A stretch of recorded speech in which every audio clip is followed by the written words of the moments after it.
students. Students, today we are going to solve exercise beta 16.3 class 9th math 10th textbook board new maths. तो students इसके अंदर बहुत ही basic चीज है और वेरी इजी है. चैप्टर 16 है आज. तो हमारे पास introduction to the coordinate geometry या एनालिटिकल ज्योमेट्री भी इसको कहा जाता है. तो आगे तो इसका खासा कंट्रीब्यूशन है, लेकिन यहाँ पर ये जस्ट एक ही छोटा सा चैप्टर से लिया और बहुत ही इजी इजी चीजें बेसिक चीजें हैं.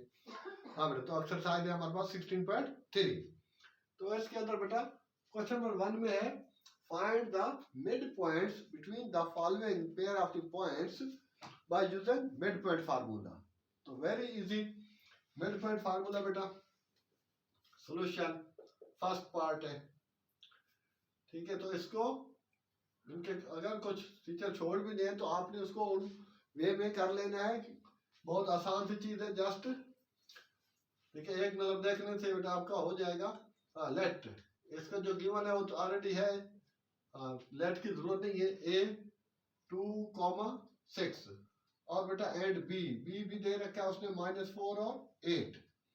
तो इसको स्टूडेंट नॉमिनेट कर लेते हैं x1 y1 और इसके कोऑर्डिनेट्स बेटा b के x2 y2.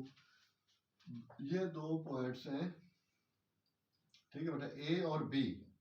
ये सी उनका मिड पॉइंट है, ठीक है. मिड पॉइंट मीन सेंटर में होगा जो इन दोनों को इक्वल पार्ट्स में डिवाइड कर रहा है. तो इसके कोऑर्डिनेट्स हम एक्स वाई ले लेते होते हैं. तो बेटा इसको यू लिख देंगे, अलग अलग भी इस्तेमाल करते हैं using mid point formula. Mid point formula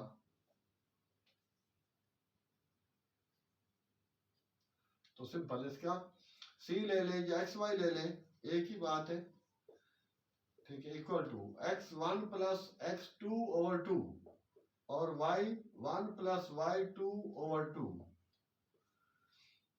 simple students. हाँ, x1 प्लस x2 ओवर 2 बेटा x2 प्लस x1 तो भी आप लिख सकते हैं, ठीक है ना, डिवाइड बाई 2 या अपॉन 2. तो यहाँ चाहे तो बेटा सी लिख ले, वरना जरूरी नहीं है. सी लिखे, पी ले, कोई भी आप ले सकते हैं, एम ले सकते हैं. जी बेटा वैल्यू पुट करें. x1 क्या है? x1 बेटा ये 2 है और x2 -4 अपॉन 2 कॉमन. और उसके बाद फिर y1 6 y2 8 ये वाली ओवर 2. अच्छा, मोस्टली स्टूडेंट्स ख्याल करना, क्योंकि बेटा आप 9th क्लास के अंदर बेसिक चीज है, तो बेसिक क्लास है, तो यहाँ ये गलती नहीं करना, इसको ये कैंसिल नहीं हो सकता. क्यों? ये 2 और 1 जो है तो अब तक इनका रिलेशन है, तो ये यू नहीं हो सकता. ये मैथ में रूल नहीं है. तो पहले ऊपर वाले को सॉल्व करें. मीन के 2 -4 अगर एक प्लस का हो बेटा और एक माइनस का हो तो उनका फर्क देखना है, डिफरेंस फाइंड आउट करना है. वो कैसे कि बड़े से छोटा माइनस कर ले तो डिफरेंस आ जाएगा और साइन बड़ी रकम का. तो ये दे देगा -2 ओवर 2 और ये है दोनों प्लस के 6 प्लस 8 14 ओवर 2. तो अब बेटा सिंप्लीफाई कर दें. 7 और ये 1 तो -1 और 7 ये बेटा हमारा आंसर आ जाएगा. यहाँ पे फर्स्ट पार्ट का हमने इसको इस तरह से कंप्लीट कर लिया. सो एक्स वाई, तो ये था स्टूडेंट्स फर्स्ट पार्ट. तो अब बेटा हम इसी तरीके से यहीं से हम सेकंड पार्ट को मूव कर जाते हैं, ठीक है. सेकंड पार्ट में बेटा ये लिखा है. अब उसमें बेटा ये P है और P के कोऑर्डिनेट्स दे रखे हैं उसने -3. हाँ बेटा चेक करना बुक से कोऑर्डिनेट्स. -3 -1 और इसके हैं 5 2 Q के. जी ठीक है. 5 और 2 यही है ना, P और Q के. फार्मूला तो वही आ जाएगा बेटा, ठीक है. सेम लाइक इसको भी आप C का नाम दे दें, ये P का नाम, P तो पहले ही है, तो R नाम दे सकते हैं आप, या चाहे तो वो C ही रख ले तो भी ठीक है. C ये ले आते हैं. जी बेटा वैल्यू पुट करें. x1 की वैल्यू -3 और बेटा x2 की 5 ओवर 2 और y1 -1 y2 2 ओवर 2. बेटा वही 5 minus 3 -2 y minus 2 plus 2 5 minus 3 2 2 over 2 और ये बेटा हो जाएगा -1 प्लस 2 तो 1 प्लस क्या आएगा। ठीक है, ये सिंपलीफाई हो सकता है, कैंसिल हो सकता है तो उसको सिंपलीफाई कर दे, और वो बेटा नहीं हो सकता तो उसको फ्रैक्शन में ही, ठीक है, अपान में ही आप छोड़ सकते हैं। तो ये इस तरह से क्वेश्चन नंबर 1 का सेकंड पार्ट भी अपने अख्ताम को पहुंचा, और ये स्टूडेंट उसका आंसर हो गया बेटा। अच्छा, उसके बाद आपके बेटा सी और डी है, और नंबर 4th पार्ट पे, तो इसको यहां से रब कर देता हूं, यहीं से भी हटा देता हूं। ठीक है, ये तो क्वेश्चन नहीं है ना, फाइंड द मिड पॉइंट। ये स्टूडेंट तो ये 4th पार्ट है। ठीक है, 3rd भी आसान है, सेम फार्मूला है बेटा, इसको थोड़ा सा डिफरेंट चीज मुझे नजर आ रही थी, x1 y1 और ये हो गया बेटा x2 y2, ऊपर ही नॉमिनेट कर दे फार्मूला। ठीक है, नंबर 4th पार्ट का ये बेटा। तो अब x1 कितना है 0, x2 कितना है 2 स्क्वायर रूट 2 ओवर 2 कॉमन। अब यहाँ पर बेटा वो 0 प्लस 4 रूट 2 ओवर 2, तो यू नो, हाँ 0 किसी चीज में प्लस या माइनस हो तो कोई फर्क नहीं पड़ता, तो वो चीज बेटा सेम रहेगी। 0 प्लस 1 तो 1 ही रहेगा, 0 प्लस 1000 तो 1000 रहेगा, और 0 माइनस 1000 तो माइनस 1000 या 1000 माइनस 0 वही चीज। लेकिन 0 किसी चीज से मल्टीप्लाई होगी तो 0 हो जाएगी, 0 कर देती है। जी बेटा, तो क्या आ जाएगा यहाँ पर 2 root 3 over 2 under square root 3, sorry यहाँ बल्कि नहीं, और ये 4 स्क्वायर रूट 3 ओवर 2, तो ये बेटा सिंपलीफाई हो गया, और 2 1 था 2 2 था, तो सिंपली रूट 3 कॉमा 3 रूट 3, बस इतनी सी चीज है। तो ये शॉर्ट में लॉन्ग में जरूर आएगी। ठीक है, क्वेश्चन भी शॉर्ट में तो बहुत आसान था, 1-2 क्वेश्चन करेंगे तो आपको फार्मूला भी याद हो जाएगा। तो ये था स्टूडेंट्स क्वेश्चन नंबर 1 कि सारे पार्ट्स हो गए, एक मैंने इसको छोड़ा है, स्किप किया है, क्योंकि कुछ आप खुद करेंगे तो ज्यादा बेहतर होगा। ये स्टूडेंट्स तो मोस्टली बच्चे जो है इनके जो बड़ी क्लासों के हैं, तो ये साथ साथ बता दूं तो स्टूडेंट्स के अभी तक अगर आपने हमारा चैनल सब्सक्राइब और लाइक नहीं किया तो प्लीज सब्सक्राइब और लाइक कर दे बेटा। अगर आपको कुछ गेन हो रहा है, कुछ आपको फायदा हो रहा है, कुछ आपको समझ आ रही है तो। हाँ बेटा, तो इसके अलावा हाँ जो मेन हमारा है, ठीक है, सोल्यूशन इनके लेक्चर जो है वो बेटा फर्स्ट ईयर सेकेंड ईयर के हैं, सिंध टेक्स्ट बुक बोर्ड है, ये पंजाब टेक्स्ट बुक बोर्ड है, इसके अलावा फिजिक्स के अंदर भी हैं। ठीक है, तो मोस्टली बच्चे ये कहते हैं कि सर आपने ये सर इनके अपने कस्टमर बनाने के लिए, तो बेटा ऐसी कोई बात नहीं, कस्टमर नहीं, इनके स्टूडेंट तो सारे स्टूडेंट ही होते हैं, क्योंकि बेहतर है कि 9th क्लास से पढ़ेगा तो हमारे पास सेकेंड ईयर तक रहेगा इंशाल्लाह। तो यही चीज है, तो बेहतर है कि आसान है, सिंपल सिंपल चीजें, ऐसी वाली चीजें तो हम वहाँ ओरली कर देते हैं। हाँ बेटा, अब यहाँ पर क्वेश्चन नंबर 2 में है कि फाइंड द, हाँ इसके अलावा सॉरी ओ लेवल का भी खासा सोल्यूशन है, बुक 2 बुक 3 के 12 13 14 चैप्टर हो गए हमारे। जी बेटा, तो find the centre of the circle whose end point of the diameter are given. You know AB diameter दिया हुआ है, a line which divides the circle into 2 parts is known as diameter. या फिर बेटा कि a line that passing through the center of a circle is known as diameter. Diameter दिया हुआ है और रिक्वायरमेंट है कि find centre, let O be the centre, O ले लें, C ले लें, let O be the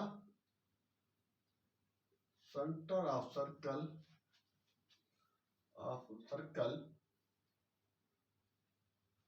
therefore since using distance formula, midpoint formula, using midpoint formula, ये बेटा PT जो है ना पार्ट फार्मूले का ये O के कोऑर्डिनेट्स बेटा x y ले लेते हैं, और इसके यही नॉमिनेट कर ले x1 y1 और इसके x2 y2। ठीक है, ऊपर नॉमिनेट कर ले या नीचे कर ले, बुक के अंदर उसने सर्कल का नाम लिया है, सर्कल बनाया नहीं है, लेकिन आपने डायग्राम बना ले तो ज्यादा बेहतर होगा। लेकिन अगर डायग्राम नहीं बनाए तो भी आपका जो मार्क्स होंगे वो पूरे ही मिलेंगे आपको बेटा। अब x1 प्लस x2 ओवर 2 कॉमा दूसरा क्या आएगा फार्मूले का दूसरा पार्ट?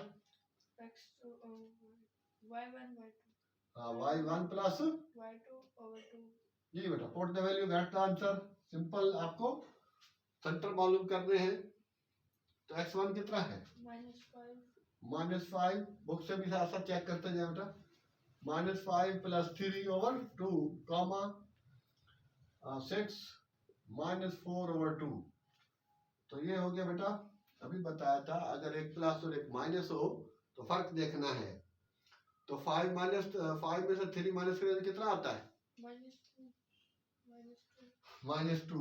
तो बिन के 5 में से 3 माइनस करेंगे तो 2 आएगा। तो साइन बड़ी रकम होगा -2 ओवर 2 कॉमा, और यहाँ कितना होगा?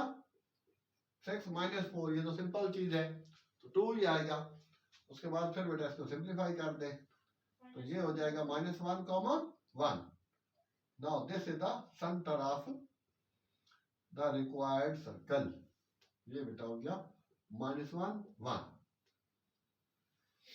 तो यहां तक स्टूडेंट्स हम पहुंचे अभी। ठीक है, क्वेश्चन नंबर 2 है। तो अब बेटा हम 3 और 4 की तरफ चल रहे हैं। जी students, now we are on question number बेटा 3। तो it is given that the centre of the circle 3 4 and one end of the diameter is 4 6। find the other end of the diameter। उसी चीज को ही थोड़ा सा चेंज करना है आपको, वही मिड पॉइंट लगेगा। तो बेटा लिखेंगे ये तो ले चुके हम x y. Let x y with the centre of the circle. ये डायग्राम बना देंगे तो सब कुछ इसमें से क्लियर हो जाएगा, और यहीं पे आप नॉमिनेट कर दें तो ज्यादा बेहतर होगा। ठीक है, चाहे तो आप अलग भी कर लें, लेकिन जब आपने डायग्राम अपनी बना ली है और नॉमिनेट कर लिया तो इट मीन के ये आपकी टोटल जो रफ वर्क है या जो आपका सोल्यूशन है वो यहाँ पर भी 50% शो हो जाएगा। हाँ बेटा, तो यूजिंग मिड पॉइंट, ये चीज भी सोल्यूशन का ये एक हिस्सा है। यूजिंग मिड पॉइंट फार्मूला,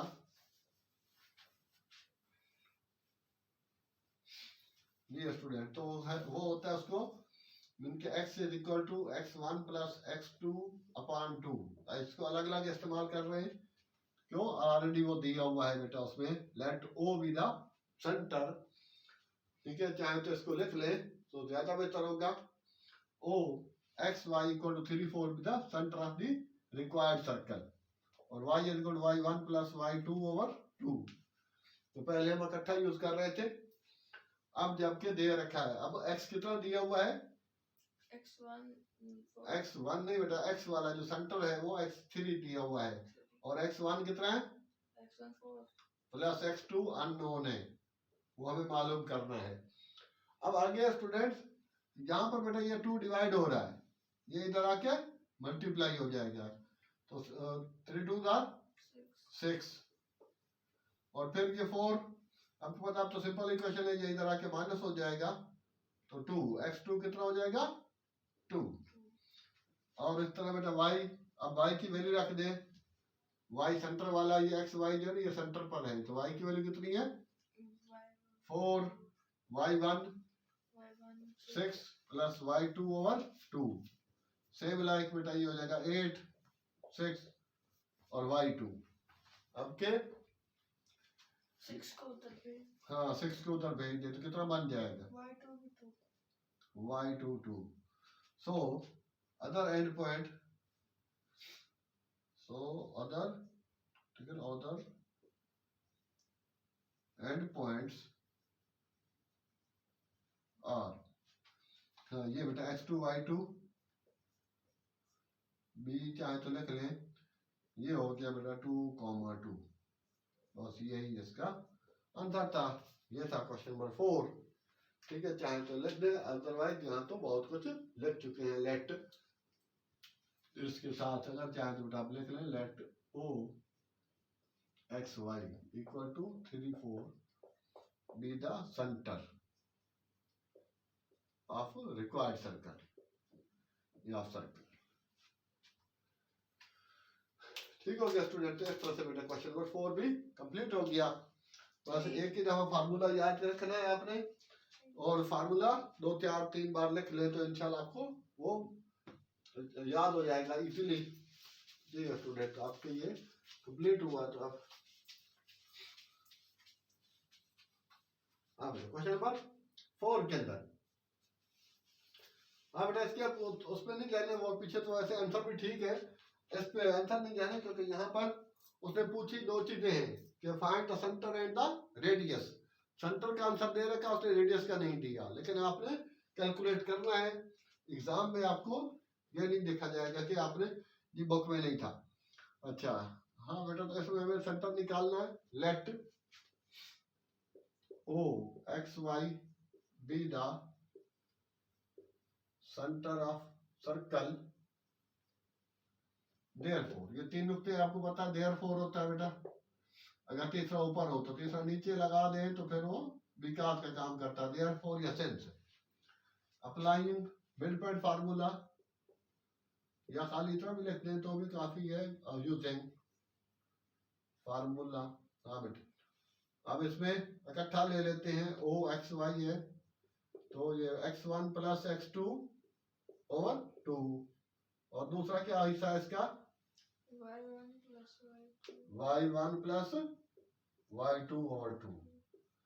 जी बेटा, put the value, get the answer, then you can calculate easily its हाँ बेटा minus 3 Center. plus 11 हाँ -3 प्लस 11 x1 प्लस x2 and y1 4 plus 6 over 2